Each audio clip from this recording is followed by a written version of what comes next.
This is At Ease, the military podcast of Thomas Nelson Community College.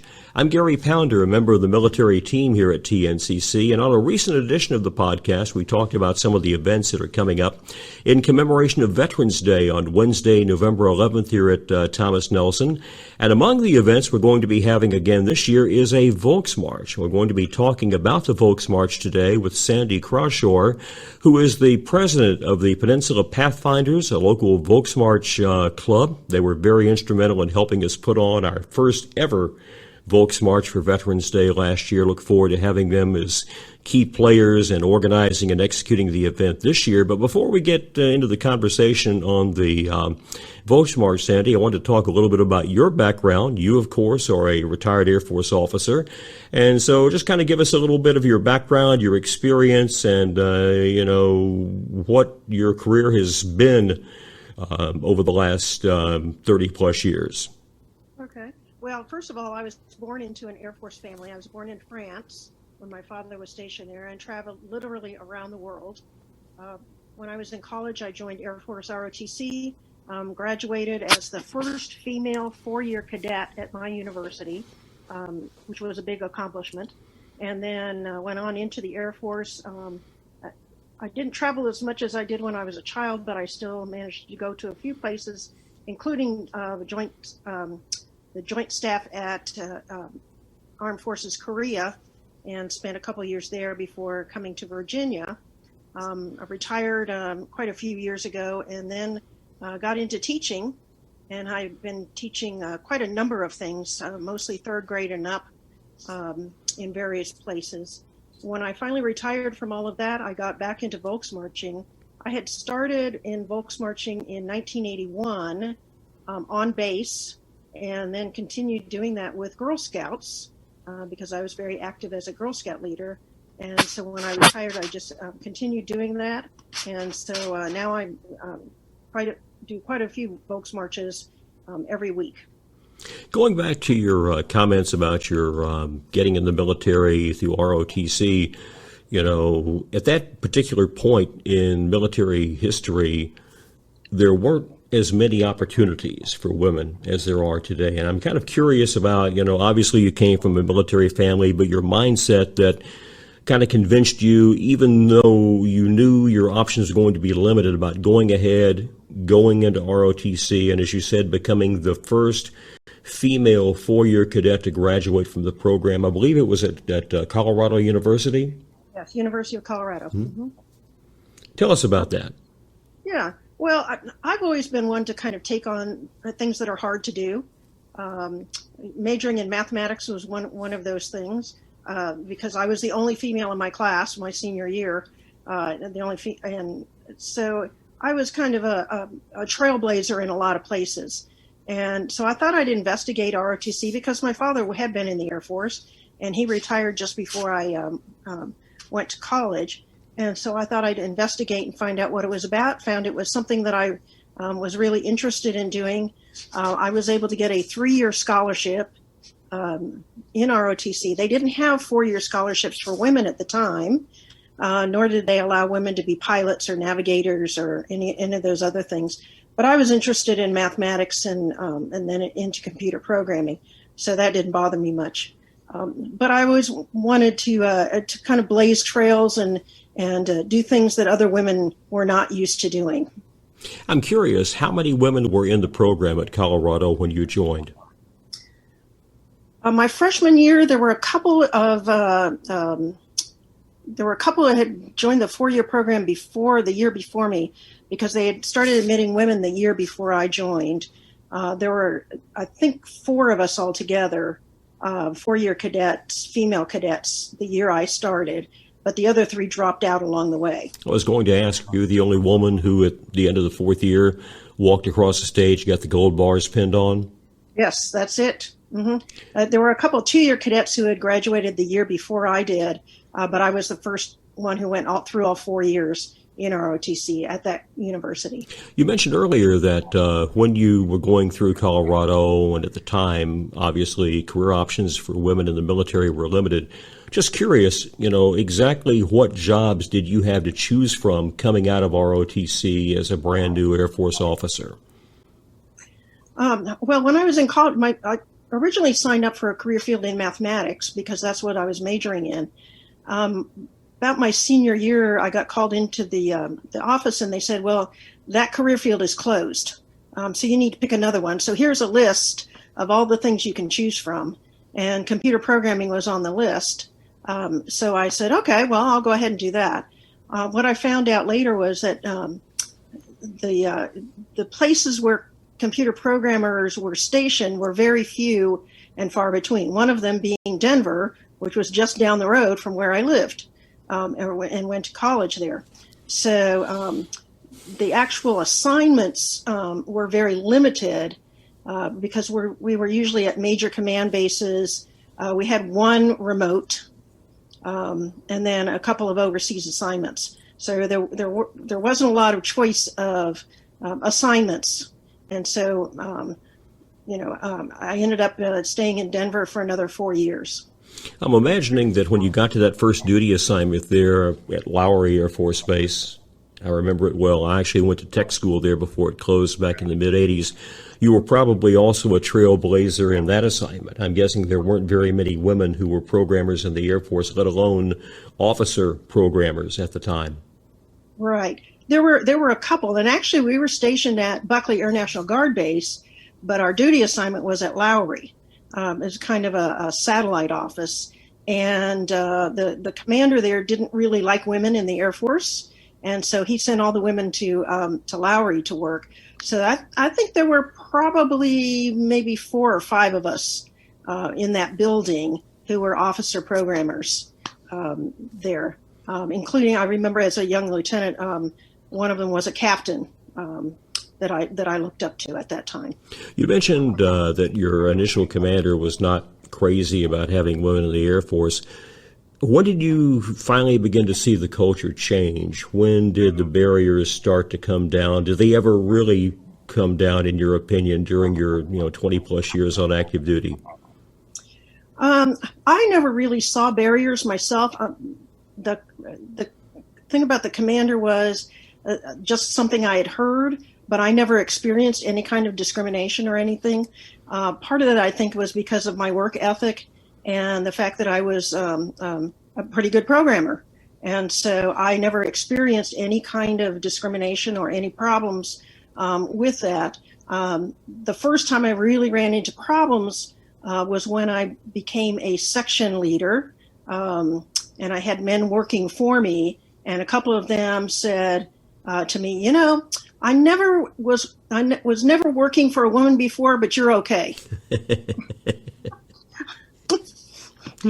Like working for a woman is different from working for a man. Now, from Lowry or in Buckley, what was your next assignment? I went to Squadron Officer School for a couple of months, and then headed to Offutt Air Force Base in Nebraska to work at Strategic Air Command Headquarters. I guess we should ask, because again, we're talking, I guess, probably mid to late 1970s, early 80s. What kind of state-of-the-art computer systems were you working on and programming for the Air Force back in those days? Well, when I started, we used punch cards. We were lucky to get turn around at night, and we were really lucky if we got one during the day. So we had to work on multiple projects at the same time and remember everything that was going on, so that when we got our printouts back, we could remember what the problem was and figure out what was going on. When I worked at Offutt, we were starting to work on terminals, and so we were starting to be able to concentrate on one thing at a time, one problem at a time, and work it until it became complete, and then move on to the next one. So there was quite a bit of change during those years. And after Offutt, your next assignment was? Korea, Joint Forces Europe, or Joint Forces Korea. I was on the staff of the J2. Interestingly enough, it was in a computer office, but my job was not in computers. I was actually the ration control policy officer, which means that I had to oversee the entire ration control system in Korea for all the services there and for visitors, military visitors there. So that was quite an interesting job, but not involved with computer programming. And a very challenging job, I could well imagine. I spent a year at Kunsan Air Base during my Air Force career, and it was a true remote assignment. And those ration cards become very important, and making sure they go in the right hands versus the wrong hands is something that was always a challenge, I know, for folks that were involved in that particular business over there. Now, from Korea, your next assignment was? I'm here in Virginia at the 1912th Computer Systems Squadron. And by then I was a senior captain and promoted to major. So I was starting to be in charge of lots of things, became a division chief in the computer squadron. And then from there, I went up to the new Air Combat Command headquarters and worked there for at a couple of different jobs. And I'm guessing as we're moving into the 1980s, that decade, you're beginning to see not only more women in the Air Force, but more women coming into your career field. A few, yes. Most of the time, I was still one of the only women in there, because most of the career field was men, because women were not going into computer programming.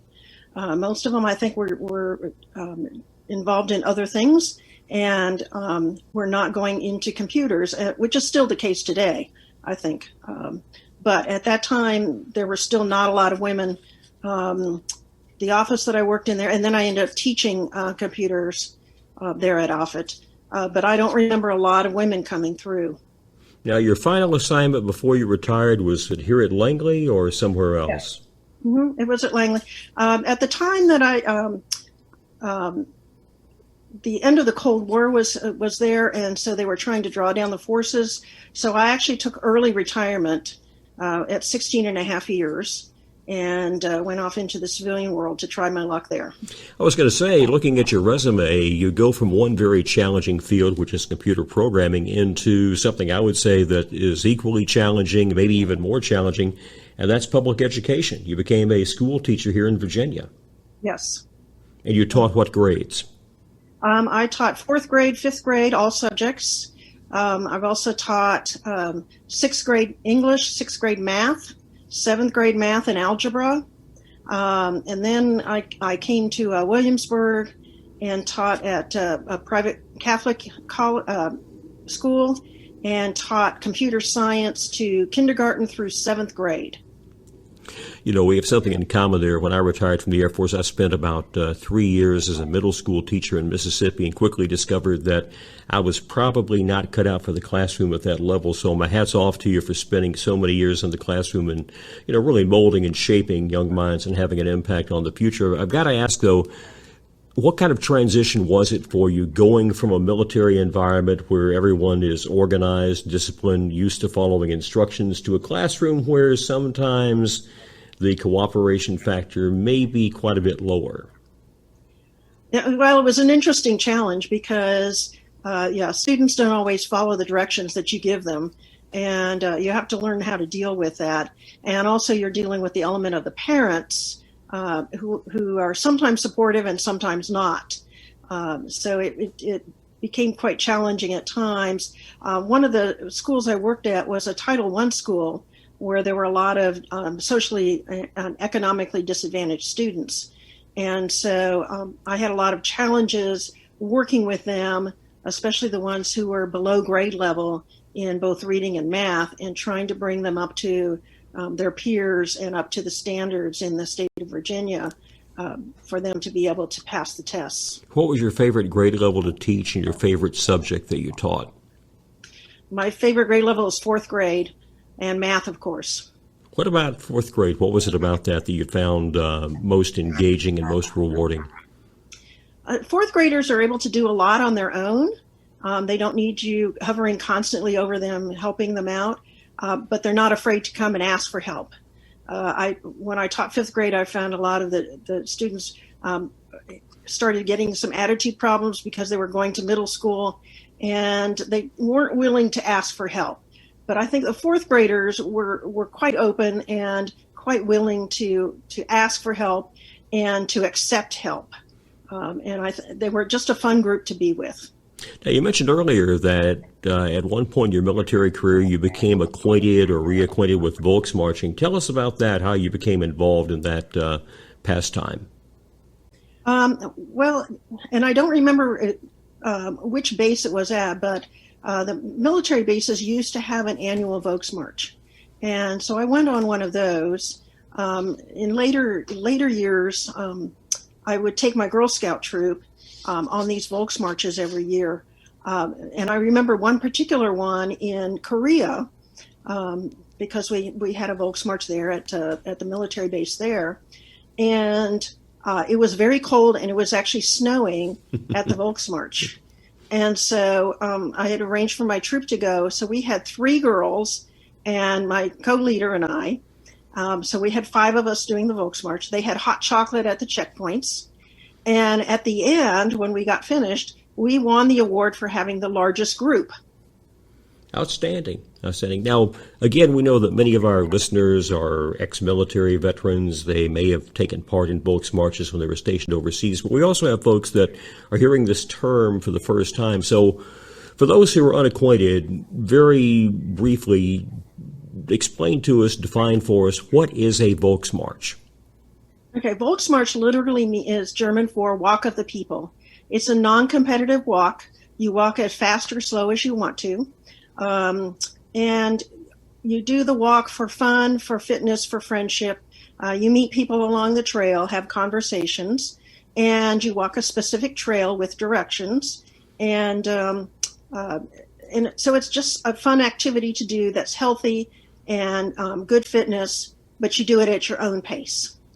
Now, currently, you're president of the local Volksmarch Club, the Peninsula Pathfinders. As I mentioned earlier, your group was very instrumental in helping us put on our first Volksmarch last year. Looking forward to having you, help us again this year. A typical Volksmarch, you mentioned, includes usually several different options as far as a route goes. So you're not going to have to put on your tennis shoes necessarily and go out there and walk 6 miles. Right. We have a shorter option for 5 kilometers or 3 miles for those who don't want to take the longer route.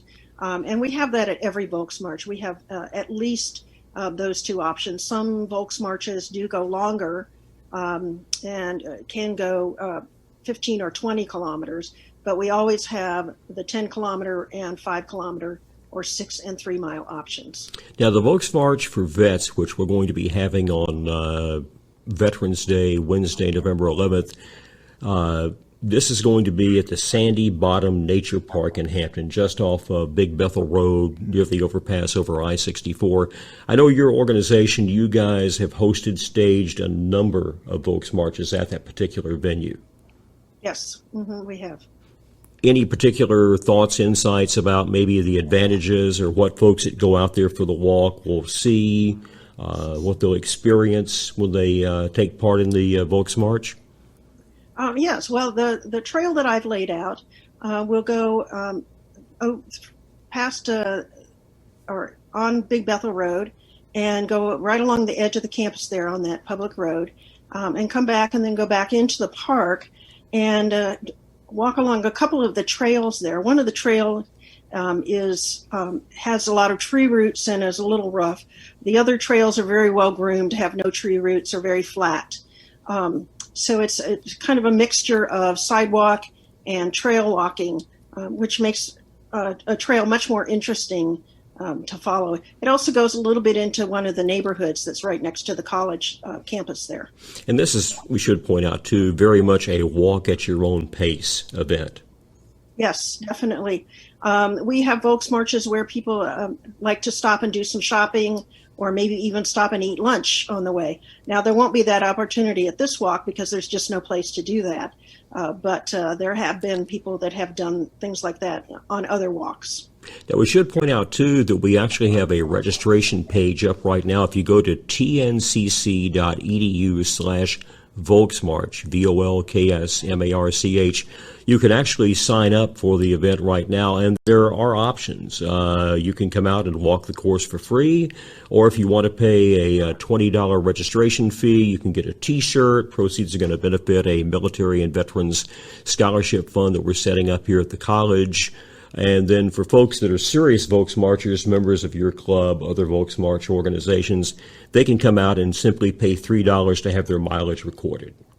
Yes, we have a series of books that we stamp, and then you get little certificates and patches for completing certain milestones with those. But the $3 is to help defray our costs for the stamps and for the national organization to keep track of stuff.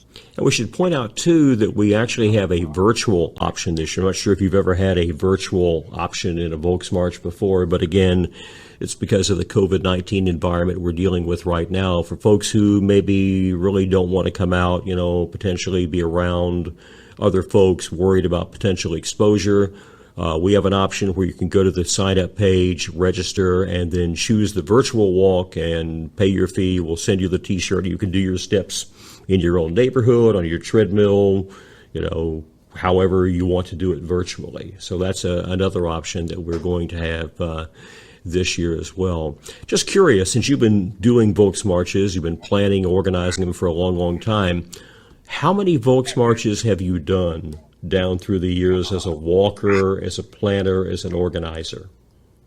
I just finished my book for 850 walks. Wow. And how many miles have you logged on those 850 walks?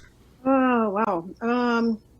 So some of the walks I've done have been shorter walks, so I'm not quite up to